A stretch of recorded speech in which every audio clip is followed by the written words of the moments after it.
We've been looking at polynomials. We defined what a polynomial was, and we started looking at characteristics of a polynomial and its graph. We talked about the degree of a polynomial, so looking at the highest exponent, and that would be the degree, and looking at that leading term. So that's a variable raised to that highest power with that coefficient in front.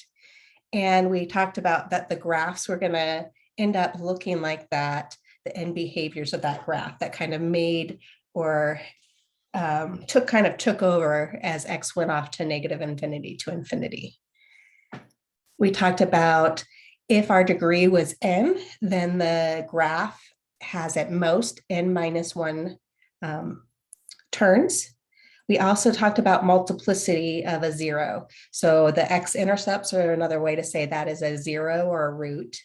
And depending on the multiplicity, depending on how many factors of that 0 we have, depends on if it's going to touch or cross the x-axis at that value.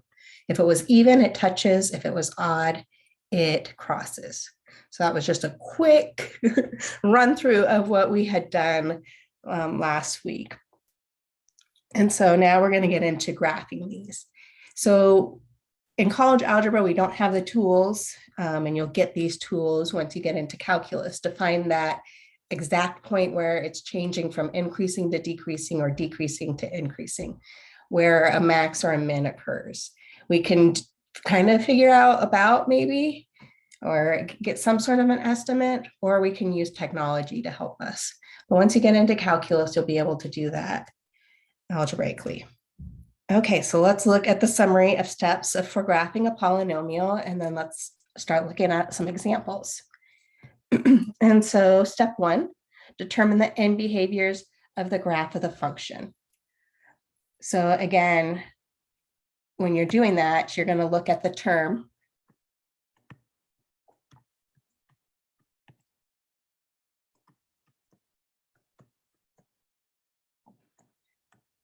a sub n x raised to the nth power.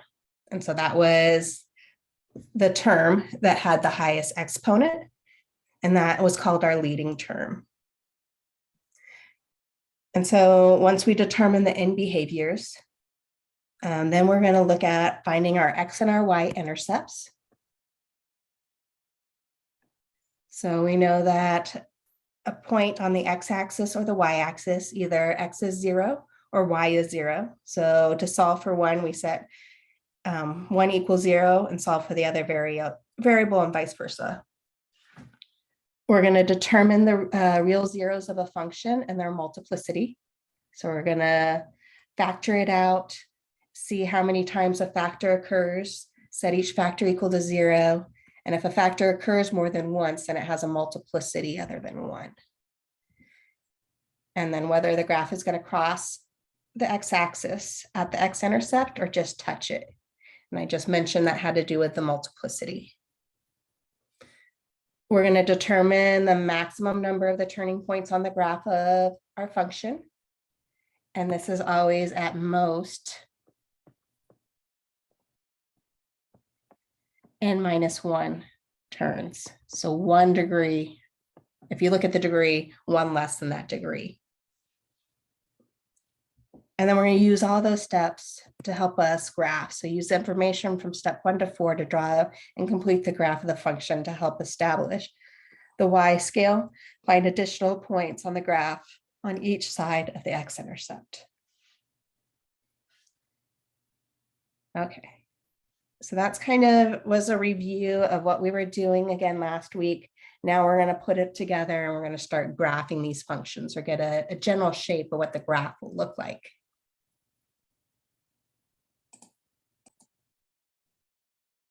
So the polynomial function we're looking at is f of x equals x plus 4. That quantity x plus 4 is squared, and then that's times 1 minus x. It asks us to graph f of x using the steps that we just talked about. So we want to determine the end behavior of the graph. I really don't want to distribute this out and rewrite this in general form to figure out what that leading term is. So I can kind of look at this and figure out what it would be.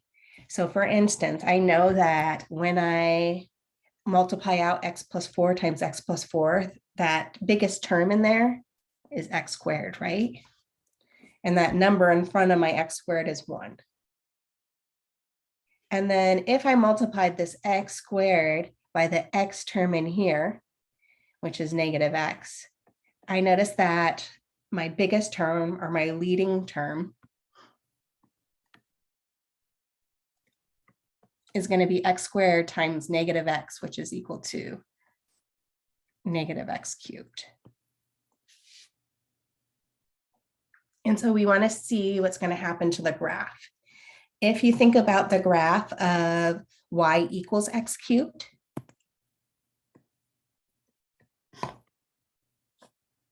we know that the shape, or you should know what the general shape looks like this. And then let's think about what's going on because of this negative that's in front. Remember that negative, that's changing my y values. So changing my y value would be a reflection across the x-axis. And so I'm going to get a graph more that looks like this.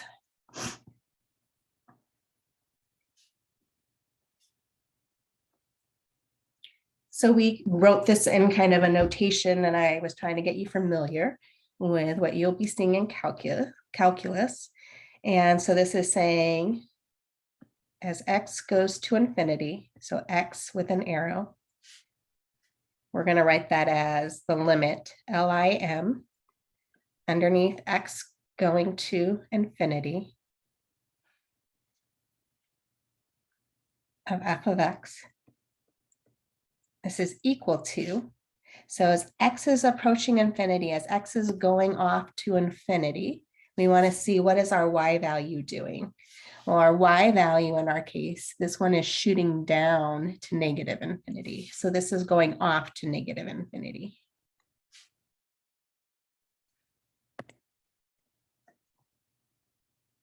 And so this is saying then y goes to negative infinity. And so we want to see the other direction too.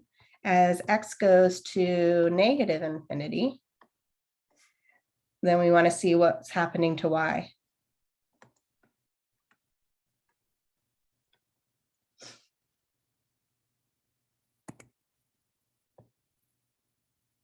Okay, I'm just going to get rid of this now. Wrong thing. And so we saw that as it was going off to negative infinity, x is going to negative infinity, our y was shooting upwards. It's going to positive infinity. And so how I can write that mathematically is the limit LIM x with an arrow underneath negative infinity f of x. This is equal to positive infinity. So this is just the end behaviors of what's happening to our graph. So that was step 1. Step 2 says find the x and the y-intercepts of our graph of our function.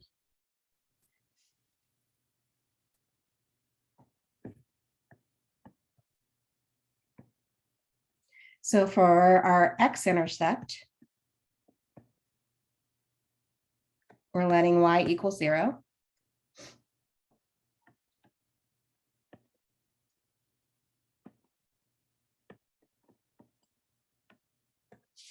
And so we have 0 is equal to x plus 4.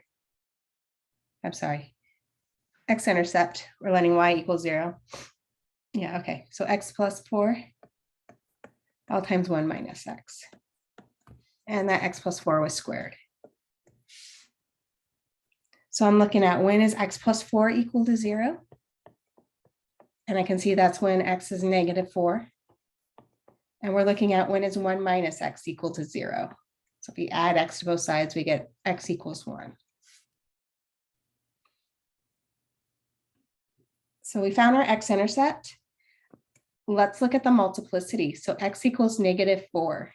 So notice that x plus 4, that factor, is squared. So this has a multiplicity of 2.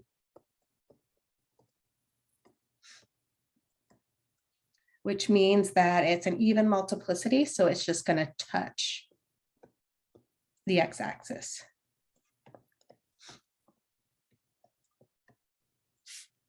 And then if we look at our factor of x equals 1, or 0, x equals 1, the factor, it only has 1. And so this is multiplicity is 1. You usually don't say if it's 1. But it's an odd multiplicity, so it crosses the x-axis.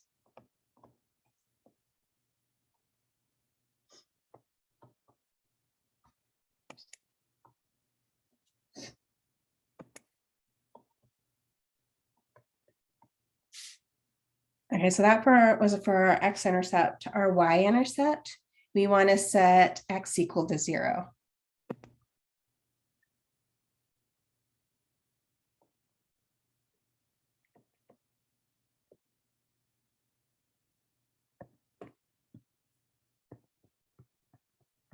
And so if we go in there and we plug in 0 wherever we see an x, we get back 0 plus 4 quantity squared all times 1 minus 0. So 0 plus 4 and then squaring that, well, that's 4 squared, which is 16, all times 1 minus 0, so that's just 1. So this gives us back 16. So we know that we're crossing the y-axis at 0, 16.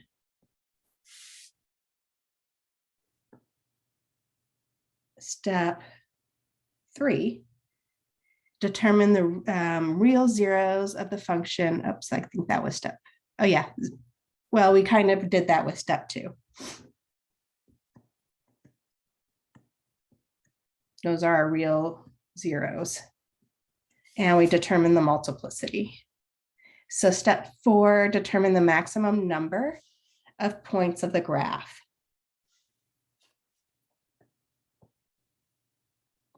Well, that had to do with the degree. Our degree of our polynomial, if we had expanded those factors and multiplied them out, we saw that we would get a negative x cubed. And so our degree is 3.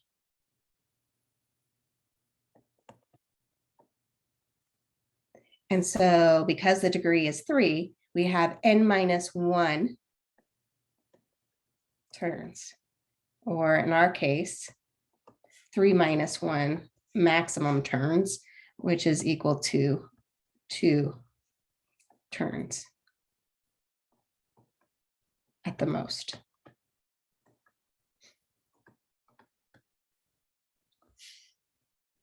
And then we want to put this together.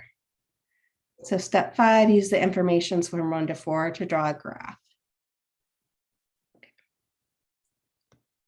Well, we saw the end behaviors of our graph. So as x was going to negative infinity, we know it was shooting downwards. Actually, no, we don't. It was shooting upwards.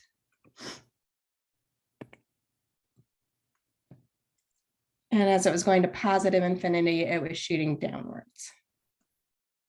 We saw that we had a intercept, x-intercept at -4 and at 1.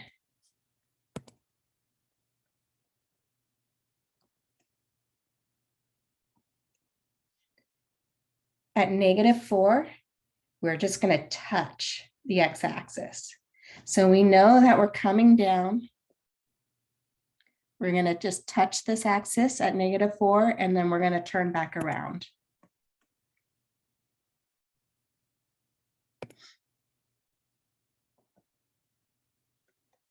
I know that at 0, x equals 0, I have a y-intercept at 16.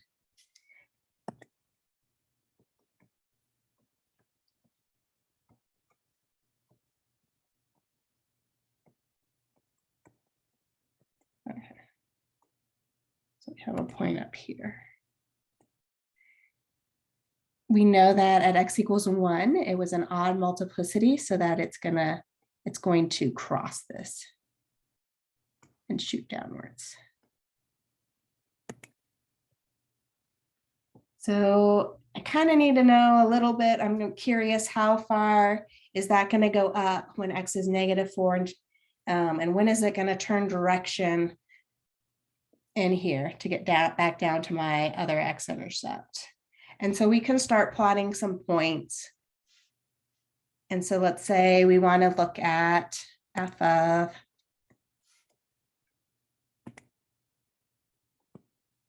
-3.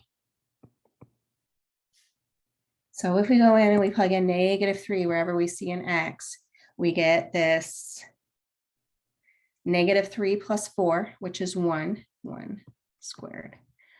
And then 1 minus a -3, so 1 plus 3, which is 4. So at -3, we have a y value of 4.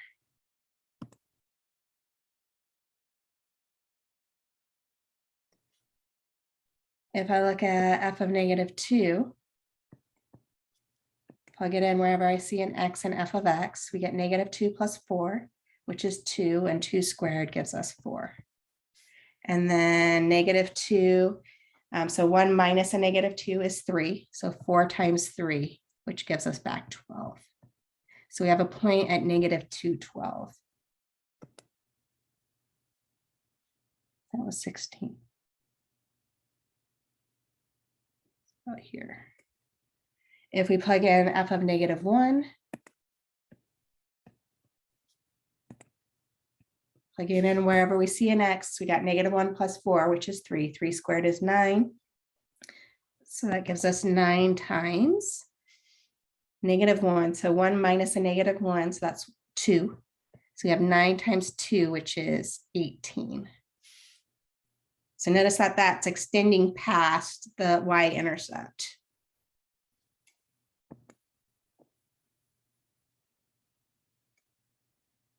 So we know somewhere in here, it has to be changing directions to come back down. But we have some sort of a estimate of what's going on. So we got a general shape of this graph.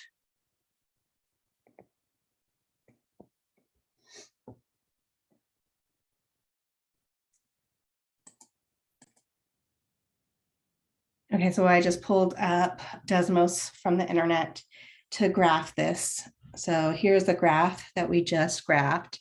You can see where our intercepts are. So right here, -4 is 0, which we found. We said that it was changing direction. Our end behaviors are right. We said that it was going to cross at 1, 0. We have our y-intercept here at 0, 16. And this point that it's changing direction, which we don't have, we have an estimate, but it looks like almost -0.5, approximately an 18.5.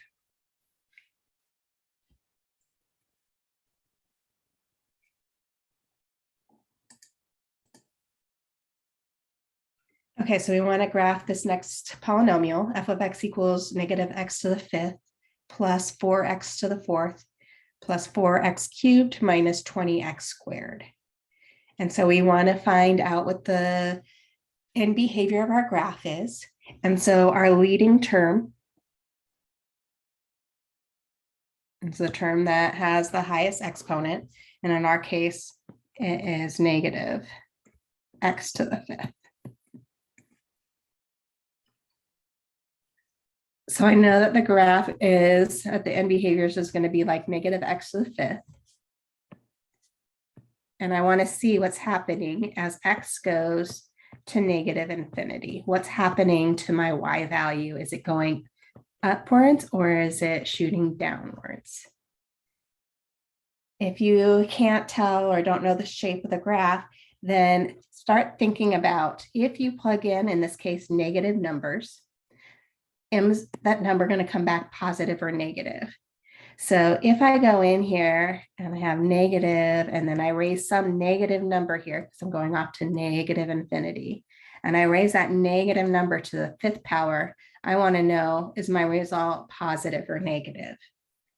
Well, taking a negative and multiplying it by itself an odd number of times, that would make this piece negative, all times the negative out front. So this will be positive. So that tells me my graph is shooting off to positive infinity as x goes to negative infinity, shooting upwards. Same sort of idea. If we look at the limit as x is approaching positive infinity of this negative x to the 5th, well, as x is going to positive infinity, our y values are positive. And so we have this negative number, 1 times some positive number raised to the 5th power. Well, positive number raised to any power is positive, times a negative coefficient out front is going to be negative. So I notice that my end behavior as x goes to positive infinity shoots downwards. We want to find our intercepts.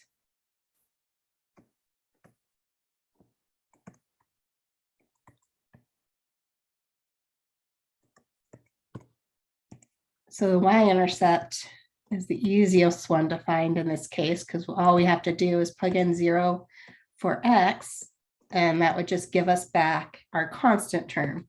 Well, there's no constant term in here, and so we would get back 0.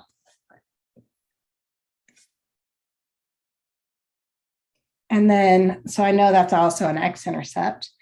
And then our x-intercepts,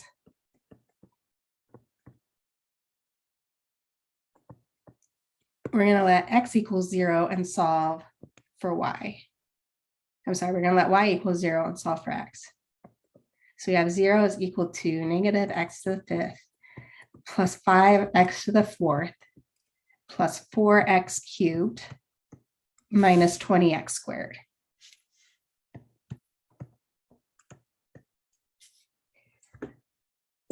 So I'm going to give you a moment. I'm going to pause the video. I'm going to see if you guys can solve that for x.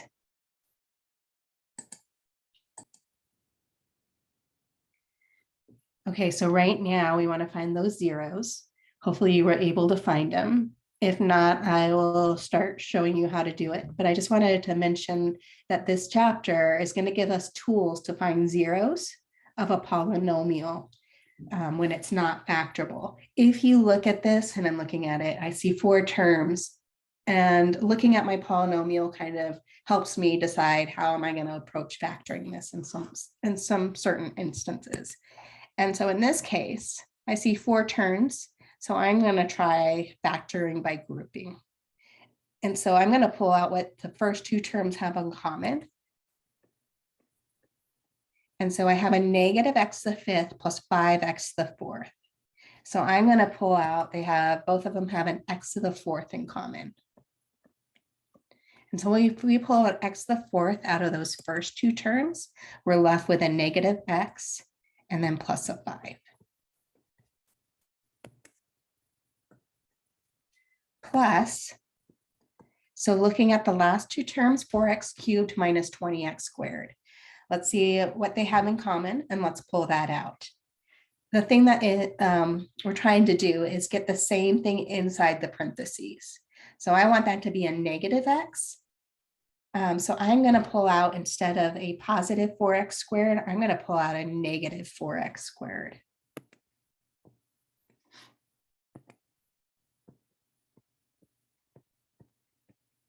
So if I pull out a negative 4x squared from 4x cubed, that leaves me with a negative x. And if I pull out a negative 4x squared from my negative 20x squared, I'm left with a plus 5.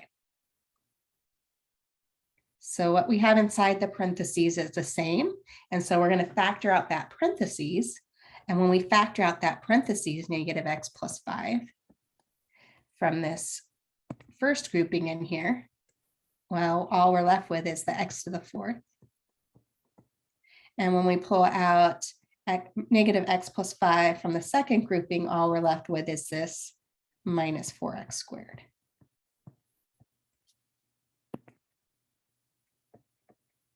So 0 is still equal to this.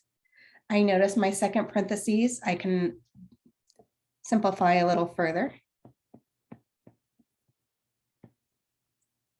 And you might have noticed at the beginning that all terms had an x squared in common, and we could have pulled that out. But notice that this x to the fourth minus 4x squared has an x squared in common, so we can pull that out. And if we pull an x squared out of both of those terms, you're left with x squared minus 4. Well, x squared minus 4, that's a difference of squares. And so we can even factor that further. And so we have 0 equals negative x plus 5, all times x squared, all times x minus 2, x plus 2. So our zeros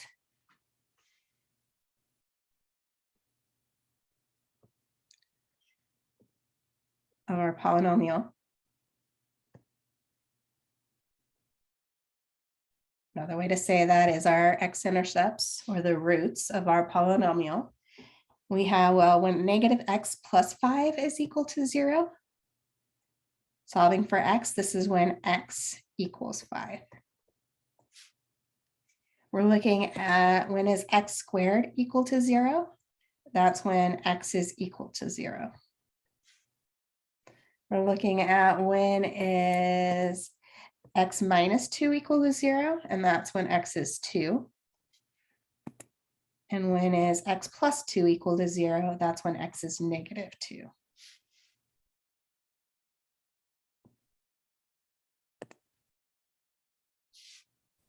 So multiplicity tells us, is it going to cross or touch? And so x equals 5, that's only one factor of negative x plus 5 when we factored this out. So this is, I'm just going to write multiplicity here once. And then, so this would be 1. Multiplicity at x equals 0, we have an x squared, so this is 2. Multiplicity at x minus 2, we only have one of those factors, so that's 1. And x minus 2, x plus 2 only has one factor, so that's 1. So we know that it's going to cross, touch, cross, and cross the x-axis. So let's plot our values. So at x equals 5, we know that it crosses it, and we know what the end behavior is. That's the largest x-intercept. So we know that has to be going down from here. We have x equals 0. We know it's touching. We have x equals 2. Crossing, x equals negative 2. Crossing. And those are all of our intercepts. And so if it's crossing at x equals negative 2 and our end behavior is like this, it needs to be shooting upwards there. Again, we knew it was crossing. It's going to have to change behavior, and it's going to come back up in here. And at x equals 0, it just touched. So it has to turn back around. It's going to change behavior somewhere in between this 0 and 2. And then when it comes back up to x equals 2, we know it crosses. And then it's going to turn back around and go down. And so let's just plot some points so that we can see maybe how far up it's going or approximate. And let's look maybe at negative 1. So if we look at f of negative 1,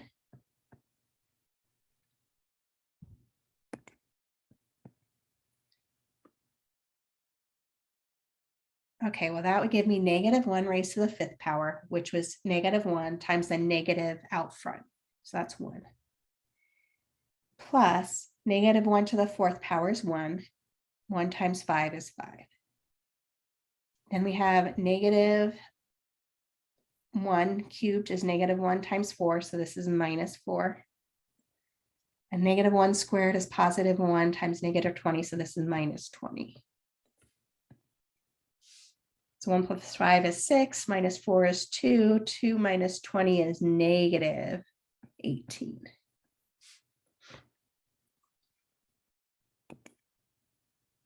And I'm just gonna, let's just do this.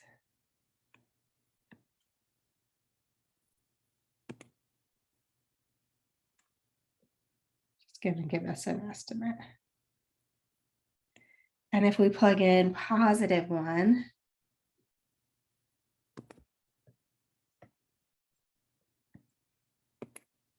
we have 1 to the 5th, which is 1, times that negative in front, that gives me -1.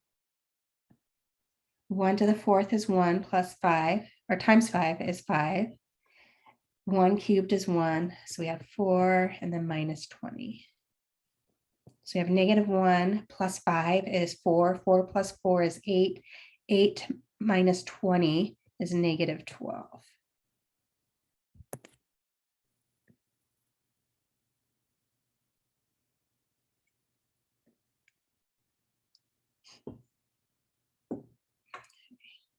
I'm going to show you another tool on Desmos to help us. And I'm okay with you doing that on the homework if you have that gist of what you're doing. But on an exam, you will need to be able to do this without this program. So let me pull up the program and then I'll start showing you. So instead of using the graphing feature on Desmos, I'm going to go over here to Math Tools and I'm going to go to Scientific Calculator. We're going to go in and we're going to define what our function is. And so we were given what f of x is. We said we're given that f of x was equal to -x raised to the 5th power. Get out of the exponent. And then we had plus 5x to the 4th plus 4x cubed minus 20x squared.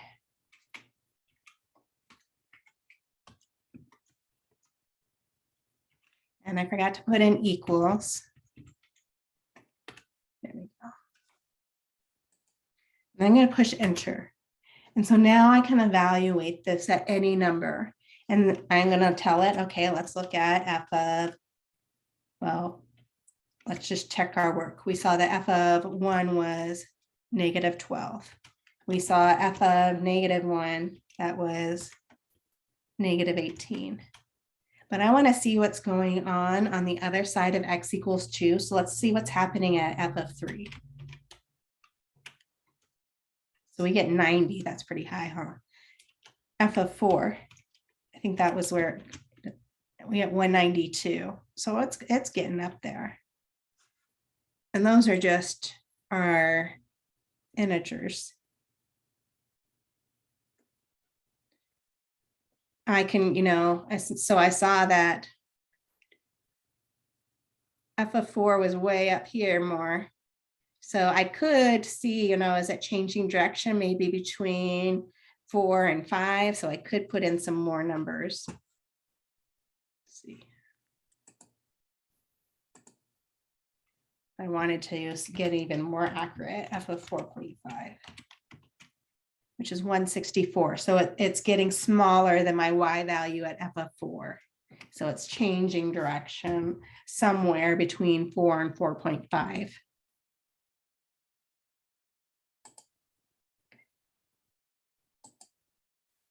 So we just get an idea, that this is going to go way up here. And this is not to scale. And come back down. So we got a general sketch of what it should look like.